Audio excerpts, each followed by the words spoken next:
60. Tempestades e mentiras. Fevereiro de 1817. Tia Grace Steele alugara uma casa em Pádua, perto do mercado de frutas.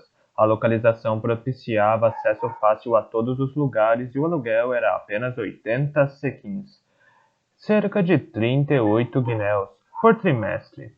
Tia Grace Steele estava bastante satisfeita com o acordo vantajoso, mas às vezes acontece que quando se age rápido e com determinação, todas as indecisões e dúvidas surgem depois, quando é tarde demais, de forma que foi este o caso. Mal se completara uma semana que tia Grace Steele e Flora moravam na casa, tia Grace Steele começou a lhe pôr defeitos e a se perguntar se de fato deveria tê-la alugado. Embora fosse antiga e bonita, as janelas góticas eram bastante pequenas, várias delas cercadas por sacadas de pedra. Em outras palavras, a casa tendia a ser escura. Isso não teria constituído problema no passado, mas no presente a disposição de espírito de Flora exigia apoio e pensava a tia Grace Steele, escuridão e sombras, por mais pitorescas que fossem, de fato não lhe fariam bem. Ademais, algumas damas esculpidas em pedra rodeavam o pátio, as quais, ao longo dos anos, cobriam-se de véus e mantos de era. Não seria exagero dizer que essas damas corriam o risco iminente de desaparecer por completo. Toda vez que batia os olhos nelas, tia Grace Steele lembrava-se da pobre esposa de Jonathan Strange, que morrera tão jovem, tão misteriosamente, e cujos tristes destinos parecia ter elevado o marido à loucura. Tia Grace Steele esperava que tais pensamentos melancólicos não ocorressem a Flora. Mas o acordo vantajoso fora feito e a casa fora alugada, de forma que tia Grace Steele empenhou-se em torná-la o mais alegre e luminosa possível.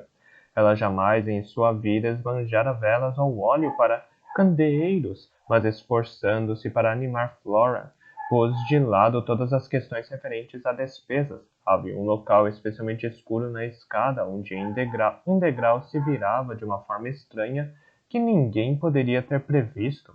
E com o receio de que alguém tropeçasse e quebrasse o pescoço, tia Grace Steele insistiu em colocar um lampião numa prateleira situada logo acima do degrau. O lampião ardia noite e dia, constituindo uma afronta permanente a Bonifazia, a idosa criada italiana que fazia parte do aluguel da casa e que era uma pessoa ainda mais econômica do que a própria tia Grace Steele. Bonifazia era uma excelente criada, mas bastante propensa a criticar e explicar longamente por que as instruções que lhe davam eram erradas ou impossíveis de ser executadas. Ajudava no trabalho um rapaz lerdo e com cara de vítima chamado Minicello, que recebia cada ordem com um murmúrio baixo e queixoso emitido com palavras dialetais, quase incompreensíveis. Bonifazia tratava Minicello com um desprezo tão familiar que tia Grace Steele imaginou que deviam ser parentes, embora ainda não tivesse obtido informações precisas sobre esse detalhe. Assim, entre todas as providências para casa, as batalhas diárias com Bonifazia e as descobertas agradáveis ou não, consequentes de uma residência temporária em uma nova cidade, tia Grace Steele passava dias repletos de ocupações interessantes, mas seu dever principal e mais sagrado no momento era tentar distrair a sobrinha. Flora adquirira o hábito de permanecer em silêncio e em solidão. Quando a tia falava com ela, Flora respondia com ânimo, mas eram de fato poucas as conversas que iniciava. Em Veneza, Flora fora a principal idealizadora de todos os entretenimentos, agora limitava-se a aceitar quaisquer planos de exploração propostos pela tia. Preferia atividades que não requeressem companhia. Passeava sozinha, lia sozinha, ficava sentada sozinha na sala de estar ou sob o raio de sol fraco que às vezes penetrava no pátio por volta da 1 da tarde. Mostrava-se menos franca e confiante do que antes, como se alguém, não necessariamente Jonathan Strange, a tivesse decepcionado e ela estivesse resolvida a se tornar mais independente no futuro. Na primeira semana de fevereiro, uma forte tempestade caiu sobre Pádua.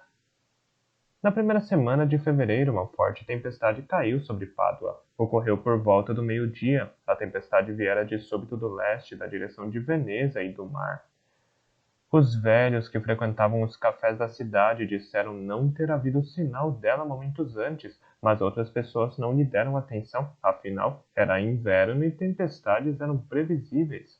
Primeiro, um vento forte varreu a cidade, não respeitou portas nem janelas. Esse vento pareceu descobrir frestas que ninguém sabia existir e soprou quase com a mesma fúria dentro e fora das casas. Tia Grace e Flora estavam sentadas numa saleta no primeiro andar.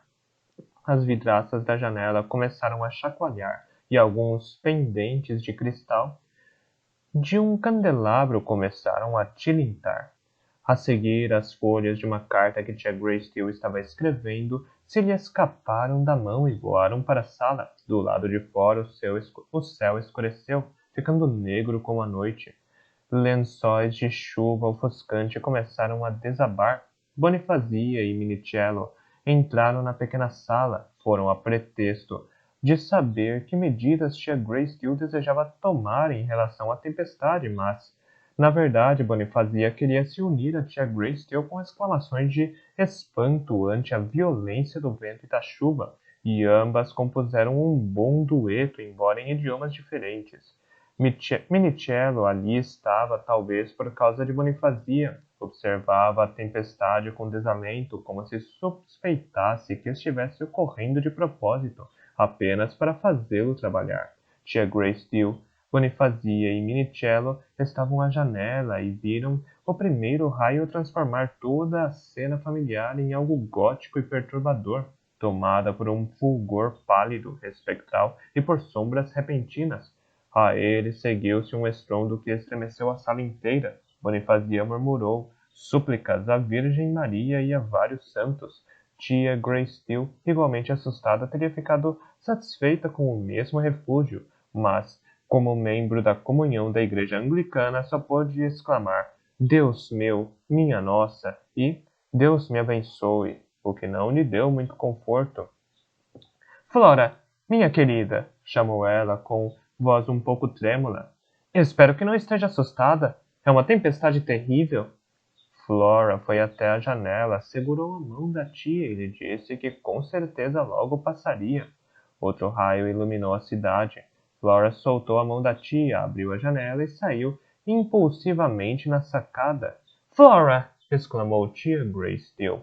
Ela se inclinava sobre a escuridão uivante, as mãos na balustrada, totalmente alheia à chuva que lhe encharcava o vestido ou ao vento que lhe esvoaçava o cabelo. Minha querida, Flora, Flora, saia da chuva! Flora se virou e disse algo à tia, mas foi impossível ouvi-la. Minicello juntou-se a ela na sacada e com uma delicadeza surpreendente, embora sem abandonar por um instante seu inato desalento, conseguiu conduzi-la para dentro, usando suas mãos espalmadas e grandes para guiá-la, assim como pastores utilizam-se de barreiras para orientar ovelhas. Não viram? Exclamou Flora. Há alguém lá. Lá, na esquina. Sabem dizer quem é? Pensei que... Calou-se abruptamente. O que quer que tivesse pensado não revelou.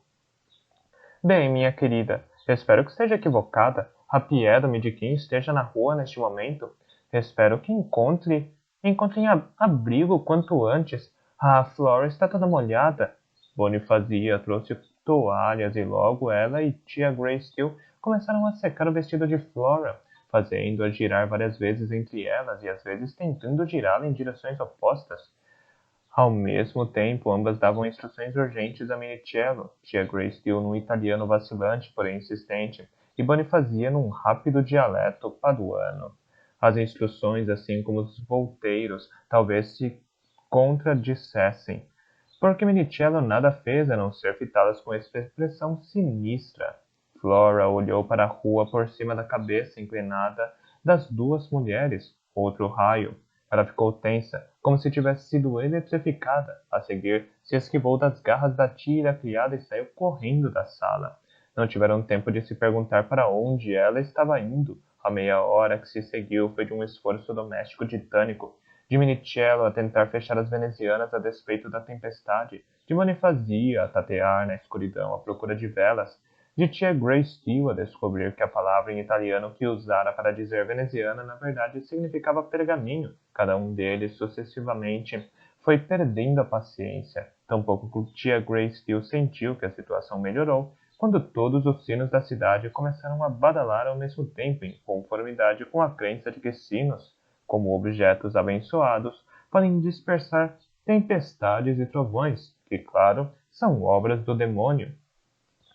Ao menos a casa estava protegida, ou quase. Tia Grace Steele deixou Bonifazi e Minicello concluindo o trabalho e, esquecendo-se de que vira Flora sair da sala, voltou para lá com uma vela para a sobrinha. Flora não estava lá, mas tia Grace Steele notou que Minicello ainda não fechara as venezianas do cômodo. Subiu a escada até o quarto da sobrinha. Flora também não estava lá, tampouco na pequena sala de jantar ou no quarto de tia Grace Steele, muito menos na outra sala de estar menor que às vezes usavam após o jantar. Inspecionou a seguir a cozinha, o vestíbulo e o quarto do jardineiro. Ela não se encontrava em nenhum desses lugares. Tia Grace Steele começou a ficar realmente assustada. Uma vozinha cruel sussurrou-lhe ao ouvido que o misterioso destino da esposa de Jonathan Strange, qualquer que tivesse sido ele, começara com o repentino desaparecimento dela num tempo ruim. Mas era neve e não chuva, disse a si mesma. Enquanto andava pela casa à procura de Flora, repetia consigo: neve e não chuva, neve e não chuva. Depois pensou: talvez ela estivesse na saleta o tempo todo. Estava muito escuro e Flora muito quieta. Talvez eu não tenha notado. Talvez eu não a tenha notado. Voltou ao quarto. Outro raio conferiu-lhe um aspecto inatural. As paredes tornaram-se brancas e espectrais. A mobília e outros objetos tornaram-se cinzentos, como se petrificados com um choque horrendo. A mobília e outros objetos tornaram-se cinzentos, como se petrificados. Com um choque horrendo, tia Grace Steele se deu conta de que de fato havia outra pessoa no quarto, uma mulher, mas não Flora. Uma mulher com um vestido preto e antiquado, parada, com uma vela num castiçal, a pitá-la. Uma mulher cujo rosto se achava totalmente nas sombras, cujos traços ela não distinguia. Um calafrio percorreu tia Grace Steele. Houve um relâmpago, depois uma escuridão absoluta, exceto pelas duas chamas de vela. Mas de algum modo a vela da mulher desconhecida parecia não iluminar nada. E mais curioso ainda, o quarto dava a misteriosa impressão de estar maior. A mulher e a vela se achavam estranhamente distantes de tia Grace Steele. Tia Grace Steele gritou: "Quem está aí?" Não houve resposta. Claro, pensou. Ela é italiana. Devo lhe perguntar novamente em italiano. Talvez na confusão da tempestade tenha entrado na casa errada. Por mais que tentasse, porém, no momento não conseguia se lembrar de uma só palavra em italiano. Outro relâmpago. Lá estava a mulher, parada como antes, olhando para tia Grace Steele. É o fantasma da esposa de Jonathan Strange, pensou. Avançou um passo, e a mulher desconhecida também. De súbito, percepção e alívio sucederam-se em medidas iguais. É um espelho. Ah, que tolice! Que tolice! Temer meu próprio reflexo. Sentiu-se tão aliviada que quase riu alto, mas em seguida se interrompeu. Não fora tolice ter se assustado, de forma alguma. Até aquele momento nunca existira um espelho naquele canto. O relâmpago seguinte mostrou-lhe o espelho. Era feio e demasiado grande para o quarto. Ela estava certa de jamais tê-lo visto antes. Saiu correndo do quarto. Sentia que conseguiria pensar com mais clareza longe da visão daquele espelho sinistro. Encontrava-se a meio caminho, escada acima, quando ruídos que pareciam provir do quarto de Flora fizeram-na abrir a porta e espiar em seu interior. Lá estava Flora, a acender as velas que haviam deixado para ela e tirava o vestido por sobre a cabeça. Ele estava encharcado, a angústia. A anágua e as meias encontravam-se na mesma condição.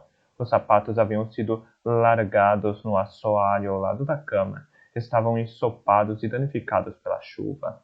Flora olhou para a tia com uma expressão em que se misturavam culpa, constrangimento, desafio e várias outras coisas mais difíceis de serem interpretadas. Nada, nada, bradou. Esta possivelmente era a resposta a alguma pergunta que esperava que a tia lhe fizesse, mas tia Grace Steele limitou-se a dizer: Ah, minha querida, onde esteve? O que a levou a sair com um tempo deste? Eu. Eu fui comprar seda de bordadura. Tia Grace Steele deve ter feito uma expressão de desmesurado espanto, porque a Flora acrescentou, sem convicção. Achei que a chuva não duraria tanto. Bem, minha querida, devo dizer que agiu com muita insensatez, mas deve ter ficado assustadíssima. Foi isso que a fez chorar? Chorar? Não, não, engana-se, tia. Não andei chorando. É a chuva, apenas isso. Mas está. Tia Grace Steele se interrompeu.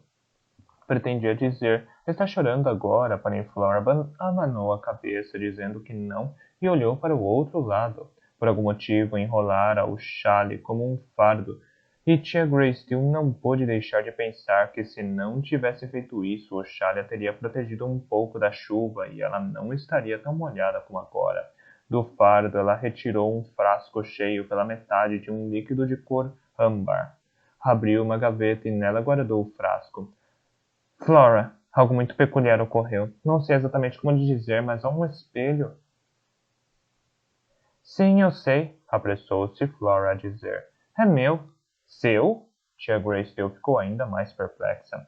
Um silêncio se instalou por alguns segundos. Onde o adquiriu? Perguntou. Foi só o que lhe ocorreu dizer. Não me lembro ao certo. Deve ter sido entregue agora há pouco. Mas com certeza ninguém entregaria nada no meio de uma tempestade. E mesmo que alguém fosse tolo a esse ponto, teria batido a porta e não entregue dessa forma estranha e secreta. Diante de argumento tão razoável, Flora não retrucou. Tia Grace Steele não lamentou desistir do assunto, já estava farta de tempestades, sustos e espelhos inesperados. Como o problema de por que o espelho aparecera estava agora resolvido, por ora deixava de lado o problema de como aparecera. Satisfez-se em retomar assuntos mais reconfortantes, como o vestido e os sapatos de Flora, a possibilidade de ela pegar um resfriado, a necessidade de Flora se enxugar imediatamente, de vestir o roupão, de sentar-se junto à lareira da sala de estar e de comer algo quente. Quando estavam sentadas novamente na sala de estar, tia Grace Steele disse: Veja, a tempestade quase passou. Parece estar se dirigindo à costa. Que estranho. Pensei que tivesse vindo daquela direção. Imagino que sua seda de bordadura se estragou na chuva, junto com tudo mais. Seda de bordadura? Replicou Flora, a seguir lembrando-se. Ah, não cheguei a ir à loja. Era como diz a senhora, uma empreitada tola. Bem, poderemos sair mais tarde e comprar tudo de que precisa. Sinto muito. Sinto muita pena do pobre pessoal do mercado. Tudo que estava nas barracas vai estragar. Bonifazia está lhe preparando o mingau. Minha querida, será que a avisei para usar o leite novo? Não me lembro, tia. É melhor que eu vá mencioná-lo. Posso ir, tia, disse Flora, sugerindo se levantar, mas a tia não lhe deu ouvidos. Flora deveria ficar exatamente onde estava, ao lado da lareira, com os pés apoiados no supedâneo. Pouco a pouco o dia foi se tornando mais claro. Antes de ir à cozinha, tia Graysdale examinou o espelho. Era bastante grande e ornamentado. O tipo de espelho de fato produzido na ilha de Murano, na lagoa veneziana. Flora, confesso-me surpreendida de que aprecie este espelho. Tem tantos arabescos, floreios e flores de vidro. Em geral, prefere coisas mais simples. Flora suspirou e disse que imaginava haver adquirido um gosto por peças suntuosas e trabalhadas desde que chegaram à Itália. Foi caro? Perguntou tia Grace Steele. Parece caro. Não, nem um pouco. Bem, já é alguma coisa, não é?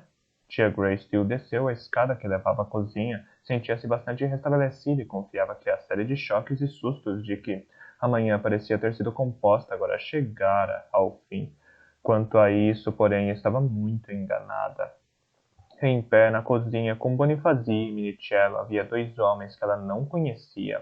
Bonifazia aparentemente não começara a preparar o mingau de Flora, nem sequer havia tirado a aveia e o leite da despensa. Assim que pôs os olhos em tia Grace Steele, Bonifazia lhe pegou no braço e despejou sobre ela uma torrente de palavras paduanas impacientes. Falava da tempestade, isso estava claro. Dizia que era o mal, mas afora isso tia Grace Steele compreendeu muito pouco. Para sua total perplexidade, foi Minicello que a ajudou a entender. Numa imitação bem razoável do idioma inglês, ele disse: "O mago inglês faz isso. O mago inglês faz a tempestade." Como disse? Com frequentes interrupções de Bonifazia e dos dois homens, Minichiello a informou de que, em meio à tempestade, várias pessoas olharam para o alto e viram uma fenda nas nuvens negras. Mas o que viram através da fenda as deixou pasmas e aterrorizadas. Não fora o claro azul celeste que esperavam, mas um céu negro da meia-noite cheio de estrelas. A tempestade de maneira alguma fora natural. Fora criada a fim de ocultar a aproximação do pilar da escuridão de Strange. Essa notícia logo se espalhou pela cidade, perturbando em extremo seus cidadãos. Até então, o pilar de escuridão foi um horror imitado a Veneza. Até então, o pilar da escuridão foi um horror limitado a Veneza, a qual parecia, ao menos para os paduanos, um cenário natural para horrores.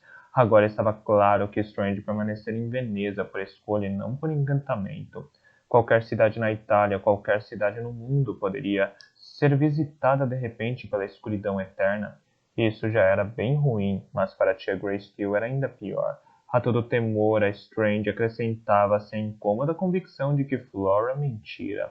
Ponderou-se o mais provável é que a sobrinha tivesse mentido por estar sob a influência de um encantamento ou se porque a ligação com Strange lhe debilitara os princípios. Não sabia o que seria pior. Escreveu ao irmão em Veneza pedindo-lhe que fosse até lá. Enquanto isso, resolveu nada dizer. Durante o restante do dia, observou Flora atentamente. A sobrinha comportava-se como sempre, exceto que por vezes parecia haver nela vestígios de arrependimento em relação à tia, onde vestígio algum deveria haver. A uma hora do dia seguinte, hora antes de a carta de tia Greystill possivelmente ter-lhe alcançado, o Dr. Greystill chegou com Frank de Veneza. Contaram a ela que, em Veneza, não fora segredo Strange ter deixado a paróquia de Santa Maria do Peniglo e seguido para a terra firme. O pilar da escuridão fora visto movendo-se sobre o mar de inúmeras partes da cidade. A superfície do pilar bruxuleava e disparava torvelinhos e espirais de escuridão, de maneira que dava a impressão de ser feito de chamas negras. Não se sabia como Strange conseguira atravessar a água, se tinha viajado de barco ou sua passagem fora ou se sua passagem fora meramente mágica. A tempestade com a qual procurara ocultar sua aproximação não fora invocada antes de ele chegar a Stra, a cerca de 14 quilômetros de Pádua. Digo-lhe, Louisa, observou o Dr. Greystill. Eu agora não faria com ele qualquer tipo de consideração. Todos fugiram à aproximação dele. De mestre a Stra, ele não deve ter visto nenhuma criatura viva, a não ser ruas silenciosas e campos abandonados. De hoje em diante, o mundo tornou-se um lugar deserto para ele. Momentos antes, tia Greystill pensara em Strange com sentimentos não muito afetuosos, mas o retrato que o irmão lhe pintara era tão chocante que lágrimas afloraram-lhe aos olhos. E onde está ele agora? Perguntou, com voz amolecida. Retornou às suas dependências em Santa Maria do Beniglo, respondeu o Dr. Greystill. Tudo voltou a ser como era. Logo que soubemos que tinha estado em Pádua, adivinhei o objetivo. Viemos tão logo pudemos. Como está Flora?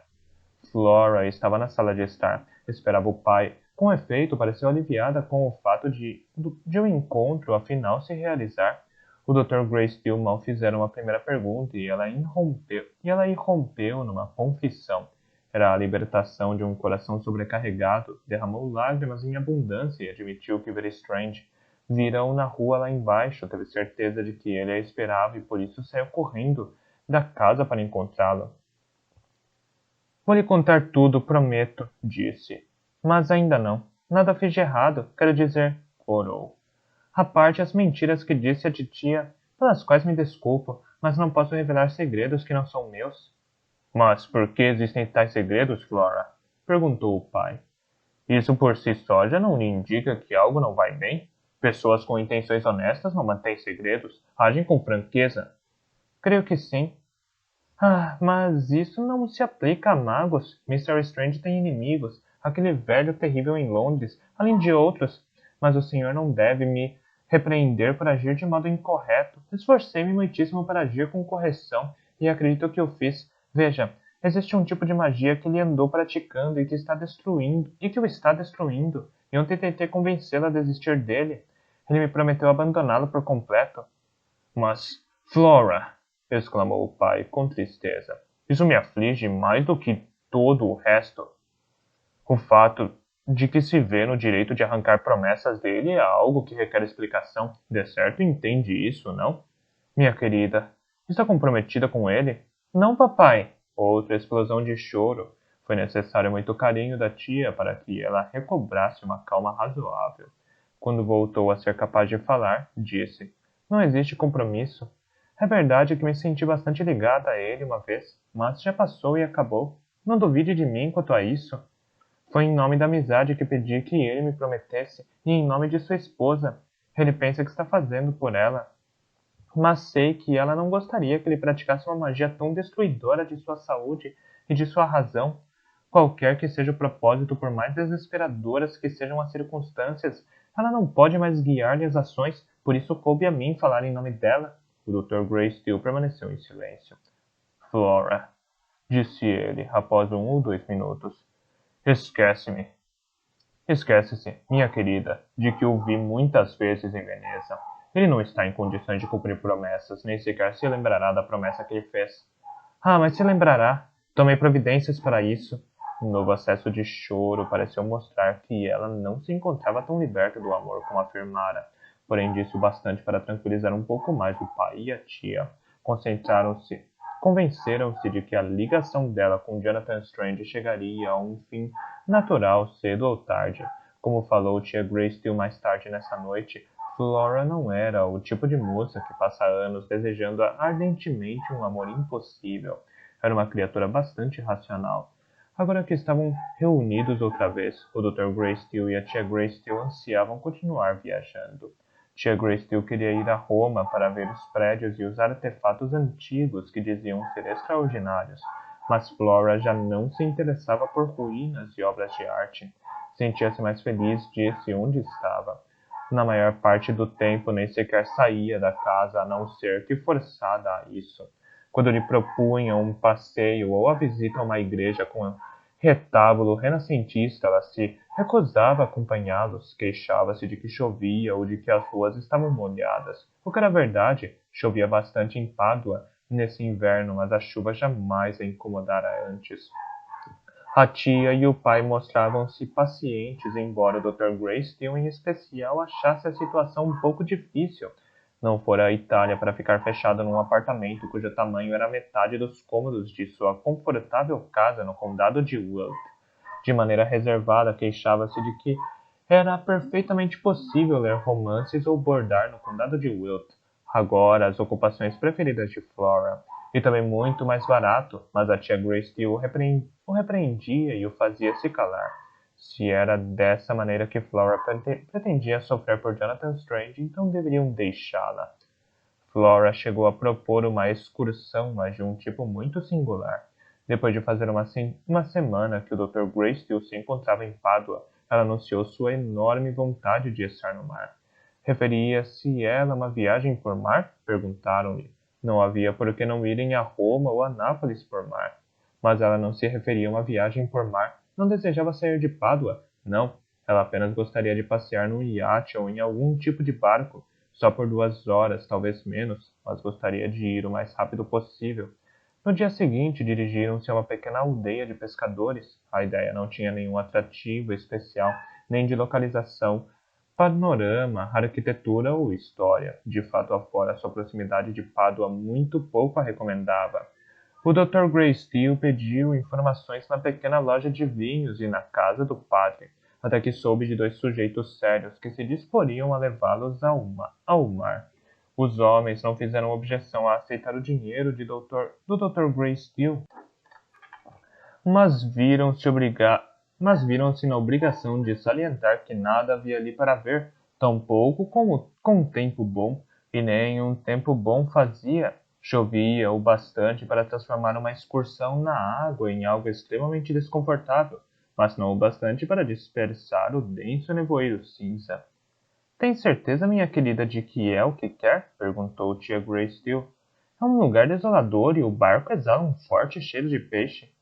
Certeza absoluta, tia, respondeu Flora, entrando no barco e se instalando numa extremidade. A tia e o pai a seguiram. Os pescadores perplexos remaram até um ponto em que tudo o que se via em qualquer direção era uma massa móvel de água cinzenta, confinada por paredes de neblina cinza e opaca. Os pescadores olharam expectantes para o Dr. Gracedieu. Ele, por seu turno, olhou de maneira inquisitiva para Flora. Flora não fazia caso deles. Sentada, apoiava-se na lateral do barco, pensativa, o braço direito estendido sobre a água. Outra vez! Exclamou o Dr. Gracedieu. Outra vez o quê? Indagou tia Gracedieu com irritação. O cheiro de gatos e mofo. Um cheiro igual ao do quarto daquela velha, a que visitamos em Canarédio.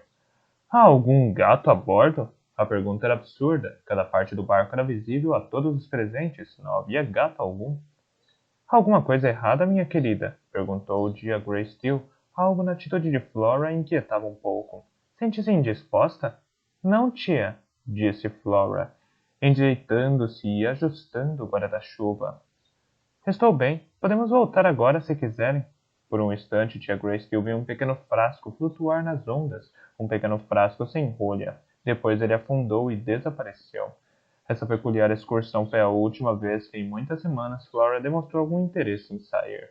De quando em quando a tia tentava convencê-la a se sentar numa cadeira à janela para ver o que se passava na rua. Numa rua italiana, com frequência ocorre algo divertido, mas Flora estava extremamente apegada a uma cadeira situada num canto escuro, debaixo do espelho sinistro, e adquirira o hábito singular de comparar a imagem da sala refletida no espelho com a sala como ele realmente era. Às vezes, por exemplo, de repente se interessava por um chale deixado sobre uma cadeira, olhava para o reflexo dele no espelho e dizia: Este chale parece diferente no espelho.